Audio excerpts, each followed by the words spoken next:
Oke, lanjut dunia dua.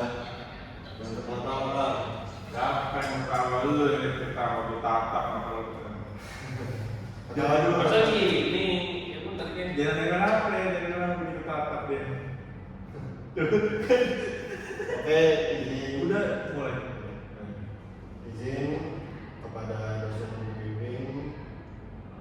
Izin saya akan mempresentasikan tugas akhir saya yang telah saya baca selama ini. Sebelumnya, assalamualaikum warahmatullahi wabarakatuh. Perkenalkan nama saya Didan Ibrahim, RKM 2478/2002 dari Program Studi Teknologi Rekayasa Internet. Nah, dimana di sini saya akan membawa sebuah judul yaitu Rancangan Umum Prototipe sebagai Sistem Autentikasi Jaringan Berbasis Zero Trust Arsitektur yang disingkat dengan CTA, yaitu menggunakan multifaktor authentication dan micro-segmentation pada lingkungan kampus.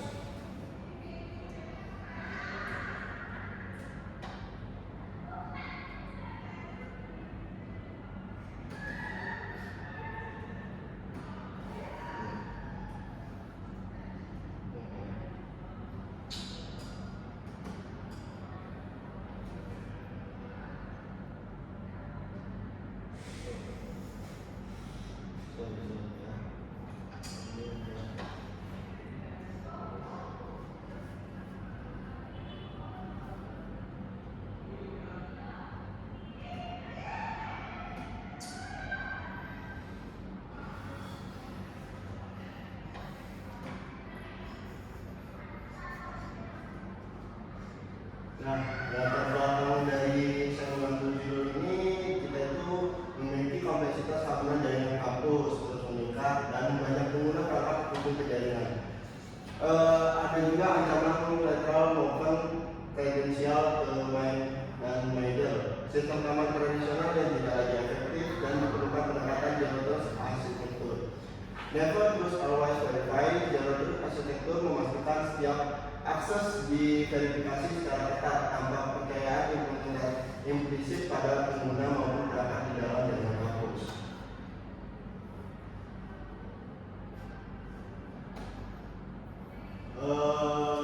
Kita masuk ke rumusan masalah.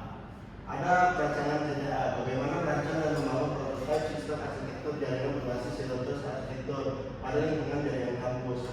Yang kedua itu ada penerapan MFA TOTP. Bagaimana menerapkan multifaktor authentication berbasis TOTP untuk meningkatkan keamanan autentikasi secara pengguna pada jaringan kampus. Dan ada bagaimana micro-segmentation dapat mengurangi risiko lateral overload dan membatasi akses tidak sah atas segmentasi jaringan kampus.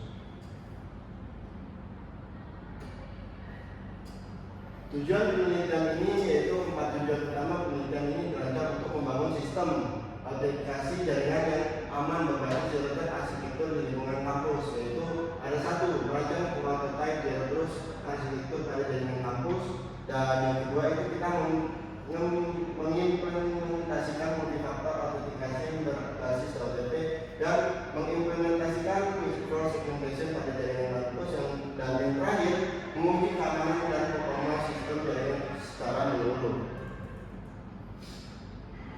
Never trust always verifikasi, yaitu alat autentikasi zero trust itu ada user, MFA, OTP, collision decision point, free radius, murah free radius, dan collision open point, bifrotic, dan server kampus. Jadi setiap akses yang diverifikasi tidak ada kepercayaan implisit. Komponen sistem ada infrastruktur sistem authentication CTA menggunakan komponen open source dan perangkat jaringan yang terintegrasi untuk mendukung keamanan berbasis zero trust. Kita menggunakan Ubuntu Server sebagai OS dan Microtik Router sebagai router, dan Kali Linux sebagai penetration testing, dan ENS3 simulator sebagai network simulation. Metode penelitian, kita masuk ke metode penelitian. Setiap fase NDLC dilaksanakan secara berurutan untuk memastikan sistem dirancang aman, terukur, dan dapat diimplementasikan pada lingkungan jaringan kampus. Metode DLC, Development Lead Theory, menggunakan sebagai kata pengembangan prototipe sistem organisasi berbasis zero trust arsitektur secara terstruktur dan sistematis.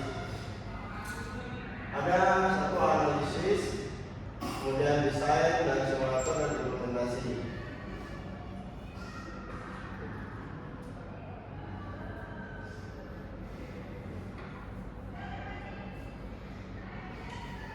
Kita masuk ke skenario pengujian. 5 skenario pengujian penetrasi dilakukan mengevaluasi ketahanan sistem JDA terhadap ancaman keamanan jaringan kampus, di mana yaitu ada satu main ke header dan post scanning, yang kedua post scanning, yang ketiga credential reply, dan keempat lateral movement, dan yang terakhir itu brute force attack. Hasil penetrasi tes itu ada sebelum JDA, MIM aktif berhasil dan post scanning terbuka banyak, kredensial reply berhasil, lateral movement berhasil, brute force tidak ada limiting. Nah, kemudian sesudah kita lakukan penggunaan JDA itu ada MIM aktif gagal dan diblokir, post scanning berhasil dibatasi, kredensial reply ditolak dan lateral movement diblokir dan brute force diblokir. Jadi, zero trust ini terbukti memblokir seluruh skenario serangan semua faktor aman yang sebelumnya berhasil ini diintegrasikan sepenuhnya oleh sistem JDA. Hasil dari QoS, semua parameter QoS masih memenuhi standar T4 meskipun terdapat sedikit peningkatan overhead setelah penerapan zero trust arsitektur performa jaringan tetap dalam batas yang dapat diterima. Dapat dilihat di sini kita ada grafik ya, ada pakai posnya, jadi dia lebih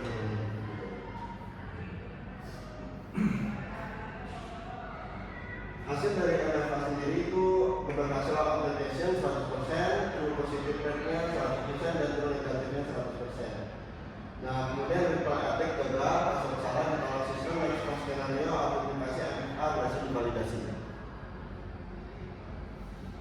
Keunggulan sistem dari sistem yang kita rancang ini yaitu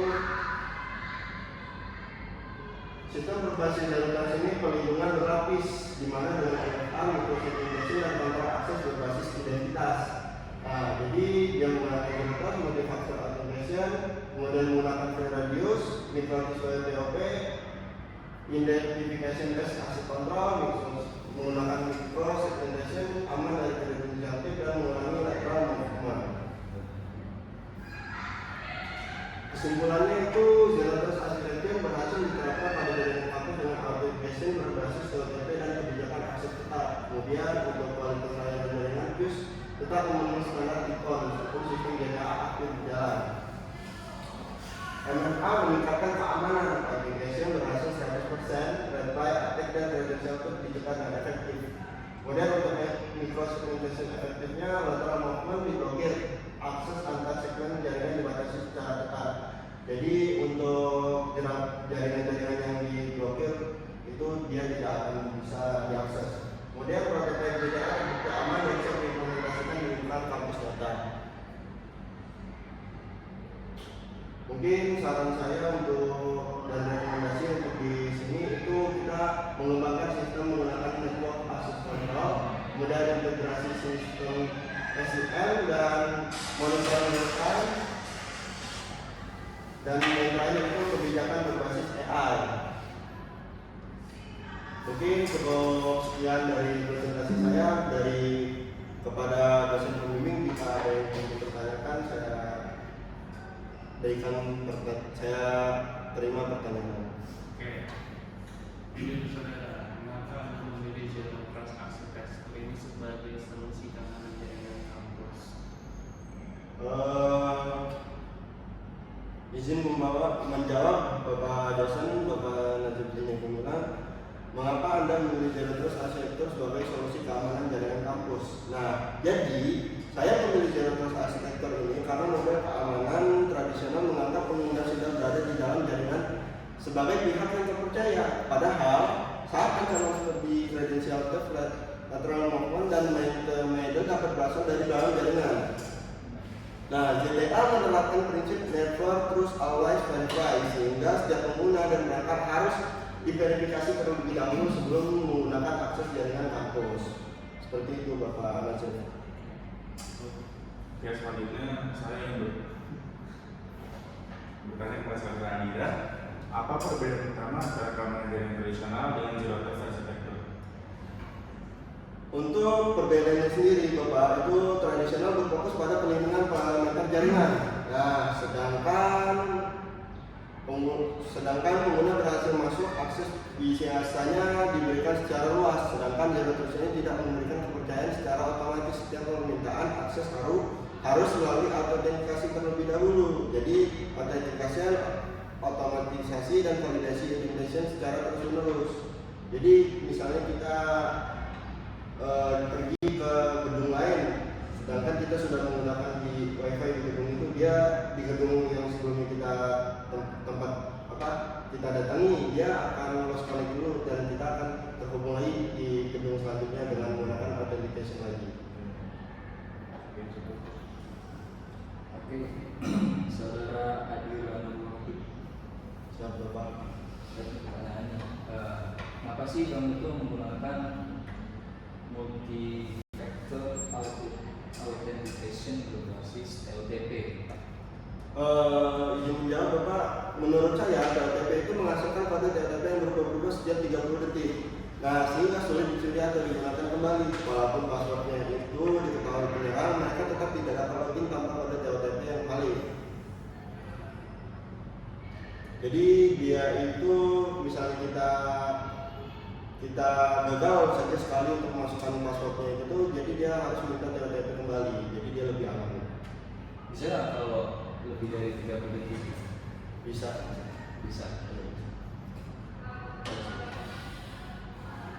Oke, bagaimana? Apakah ada pertanyaan lagi? Cukup. Oke, baik. Terima kasih atas waktunya. Sekian dari presentasi saya. Assalamualaikum warahmatullahi wabarakatuh.